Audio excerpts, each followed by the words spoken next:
Bienvenue sur Handicap Radio TV. Pensez à vous abonner l'info cash, sans horaire fixe. Mercredi 24 décembre 2025. En France, la journée a été dominée par la clôture de la séquence budgétaire et les conséquences politiques, fiscales et financières de la loi spéciale adoptée par le Parlement. À Paris, l'Assemblée nationale et le Sénat ont adopté définitivement la loi spéciale budgétaire sans intégrer la réindexation du barème de l'impôt sur le revenu sur l'inflation.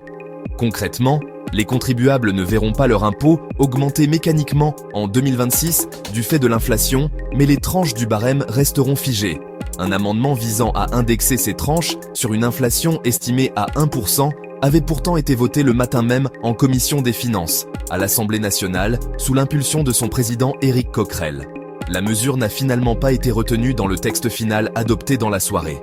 Comme l'an dernier, la présidente de l'Assemblée nationale, Yaël Braun-Pivet, a jugé l'amendement irrecevable au regard des règles constitutionnelles encadrant les lois spéciales. Le gel du barème est donc confirmé pour 2026. Dans les couloirs du Palais Bourbon, la fatigue est palpable. Après près de 2 mois de débats intenses, parfois jour et nuit, consacrés au budget de l'État et de la sécurité sociale, les députés aspirent à une pause. La loi spéciale a été adoptée à l'unanimité par les 2 chambres, mais elle laisse un goût amer à de nombreux parlementaires. Lors d'une séance de questions au gouvernement, quelques heures avant le vote final, Marine Le Pen a appelé publiquement à une trêve de Noël et à une pause dans le combat politique. Les travaux parlementaires reprendront début janvier, dans un climat toujours tendu. Sur le plan des finances publiques, les inquiétudes persistent. Plusieurs parlementaires dénoncent l'absence de chiffrage précis concernant l'impact réel de la loi spéciale. Selon différentes estimations internes, la dérive budgétaire atteindrait environ 6 milliards d'euros par rapport au texte initial du budget de la sécurité sociale, auquel pourraient s'ajouter entre 5 et 6 milliards d'euros, liés à l'écart entre la loi spéciale et le projet de loi de finances qui n'a pas pu être voté. Le coût global pourrait ainsi approcher une douzaine de milliards d'euros. Un point reste central, la durée d'application de cette loi spéciale.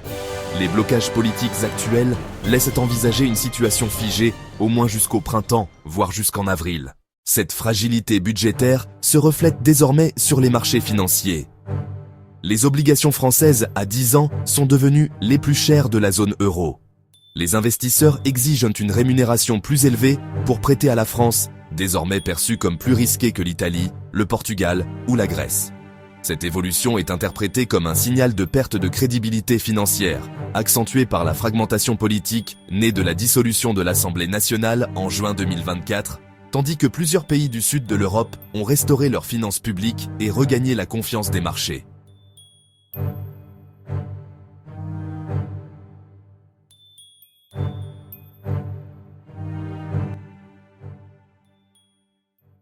Dans le débat politique national, une autre polémique continue d'agiter la classe politique.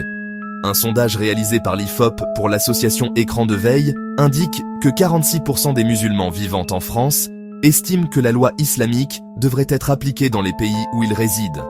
Ce chiffre figure dans un rapport consacré au rapport des musulmans de France à l'islam et à l'islamisme. Sa publication a déclenché une vive controverse. L'Institut IFOP affirme avoir respecté des standards méthodologiques rigoureux et dénonce une remise en cause politique de son travail. 2 plaintes ont été déposées contre des députés de la France insoumise, accusés d'avoir parlé de manipulation idéologique. Le débat sur la laïcité, l'islamisme et l'usage politique des sondages s'est de nouveau imposé dans l'espace public. Autre sujet sensible, celui des obligations de quitter le territoire français. À Chécy, en Seine-et-Marne, le maire et ses adjoints avaient tenté de démissionner pour dénoncer leur impossibilité d'empêcher un mariage impliquant une personne sous OQTF. Leur démission a été refusée par le préfet. À l'Assemblée nationale, une proposition de loi visant à interdire les mariages impliquant des personnes faisant l'objet d'une OQTF, déposée en 2023 puis redéposée en 2025, n'a toujours pas été inscrite à l'ordre du jour.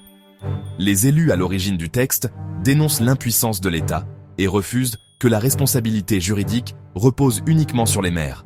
Le vote éventuel du texte reste incertain. Sur le terrain judiciaire, à Paris, la Chambre de l'instruction s'est penchée sur une affaire de vol de cartes Pokémon. En avril dernier, lors d'un salon organisé dans la capitale, un carton contenant environ 1 millier de cartes de collection avait été dérobé. l'enquête a conduit à la mise en examen de plusieurs personnes pour complicité de vol en bande organisée. Un homme de 32 ans, conducteur de bus, sans antécédent judiciaire, incarcéré depuis le 4 décembre à Paris, a demandé sa remise en liberté. La justice a décidé de le maintenir en détention, estimant que le vol était d'ampleur et mené par des individus aguerris.